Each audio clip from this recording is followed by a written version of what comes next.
एक समय की बात है, एक घना जंगल था। वहाँ पे बारिश शुरू होने वाली थी, लेकिन उस जंगल के सारे पक्षी परेशान थे क्योंकि उनका घर नहीं बना था। इसलिए सारे पक्षी सुबह-सुबह उठकर लकड़ियाँ ढूँढने जाया करते थे अपना घर बनाने के लिए।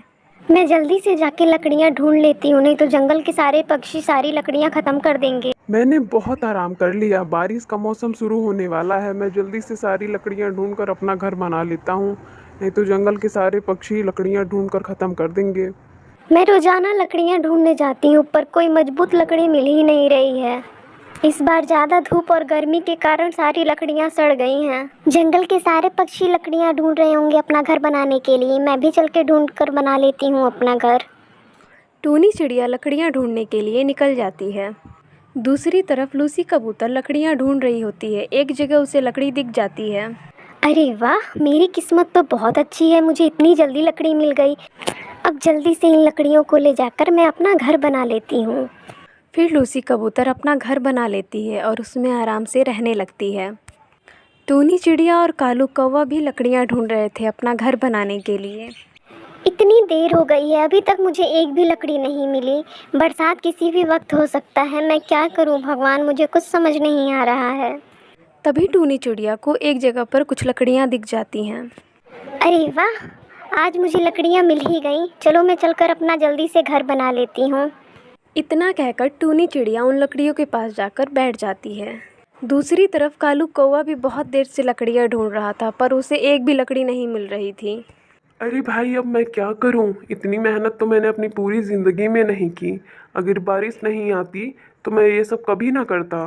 तभी कालू कौवे की नज़र टूनी चिड़िया पर पड़ती है। अरे, ये तो टूनी चिड़िया को भी लकड़ियाँ मिल गई। सारे पक्षियों को लकड़ियाँ मिल जा रही हैं। मैं इतने दिन से लकड़ियाँ ढूंढ रहा हूँ, पर मुझे एक भी लकड़ी नहीं मिल रही है। अगर ऐसे ही चलता रहा तो बारिश में मुझे बिना घर के रहना पड़ेगा। मुझे अब अपने शातिर दिमाग का इस्तेमाल करना ही पड़ेगा। तभी कालू कौवा एक शातिर योजना बनाता है। अरे हाँ, मैं ऐसा करता हूँ, टूनी चिड़िया से जाकर लकड़ियाँ छीन लेता हूँ। ज्यादा बोलेगी तो एक आध चोंच मार दूंगा। कालू कौवा उड़ता हुआ टूनी चिड़िया के पास जाकर बैठ जाता है। अरे टूनी चिड़िया, तुम ये क्या कर रही हो? ये लकड़ियाँ मैंने ढूंढ कर रखी थी, तुम इसे ले जा रही हो। तुम्हें मालूम है ना, चोरी करना पाप है, फिर भी तुम चोरी कर रही हो।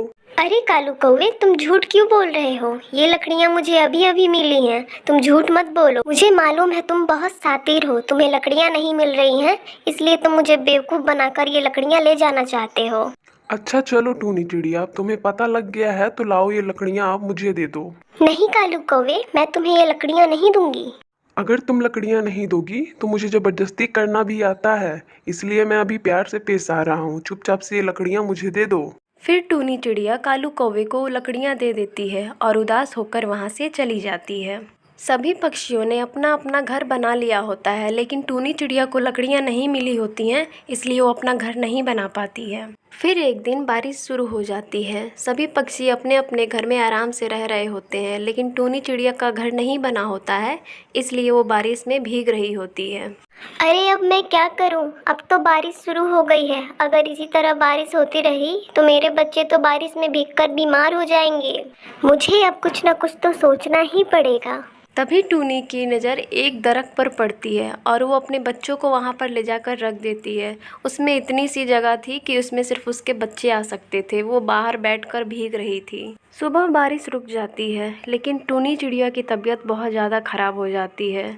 वो उल्लू वैद्य के पास जाती है, जो कि उल्लू वैद्य कीनू का घर बनाकर उसके अंदर रह रहा था। टूनी चिड़िया, तुम तो बहुत ही ज्यादा बीमार लग रही हो। हाँ हाँ वैद्य जी, मैं बहुत ही ज़्यादा बीमार हूँ, मेरा इलाज कर दीजिए। टूनी चिड़िया, मुझे तो लगता है तुम बारिश में बहुत ज़्यादा भीगी हो, इसलिए तुम्हारी तबीयत खराब हो गई है।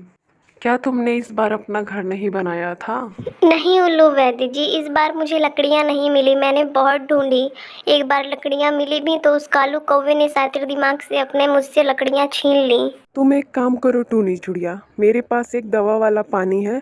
तुम किसी भी फल वाले पेड़ में उसे डाल दोगी तो उसमें का एक फल बड़ा हो जाएगा। फिर तुम उसे अंदर से खोखला करके अपना घर बना लेना और उसमें रहना। टूनी चिड़िया वो पानी लेकर चली जाती है। फिर वो एक सेब के पेड़ में ले जाके उसके जड़ में डाल देती है। तभी देखते ही देखते उस पेड़ का एक सेब बहुत ही बड़ा हो जाता है और टूनी चिड़िया उसमें अपना घर बना के रहने लगती है। फिर अगले दिन बहुत तेज़ बारिश शुरू हो जाती है और हवा के कारण सारे पक्षियों का घर उड़ जाता है। लेकिन टूनी चिड़िया अपने घर में आराम से रह रही होती है। तब फिर उड़कर सारे पक्षी टूनी चिड़िया के पास आ जाते हैं और कहते हैं, अरे टूनी चिड़िया, तुमने इतना बड़ा सेब का घर कैसे बनाया? हमारा घर तो हवा के कारण उड़ गया। अब हम बारिश में भीग रहे हैं, हमें भी बताओ हम क्या करें। अरे हाँ टूनी चिड़िया, मुझे भी बताओ तुमने ये घर कैसे बनाया, मैं भी बनाऊंगा। मैंने कुछ नहीं किया, ये तो उल्लू वैद्य जी का कमाल है। उल्लू वैद्य जी ने मुझे एक पानी दिया था, मैंने सेब के पेड़ में डाला तो तुरंत ही एक सेब बड़ा हो गया, जिससे मैंने अपना घर बना लिया। तुम सब भी उल्लू वैद्य जी के पास जाओ और वो पानी ले लो और अपना अपना घर बना के रहो। फिर सभी पक्षी उल्लू वैद्य जी के पास आ जाते हैं। अरे उल्लू वैद्य जी, हम सब बारिश में भीग रहे हैं, हम सबका घर बारिश में हवा के कारण उड़ गया है।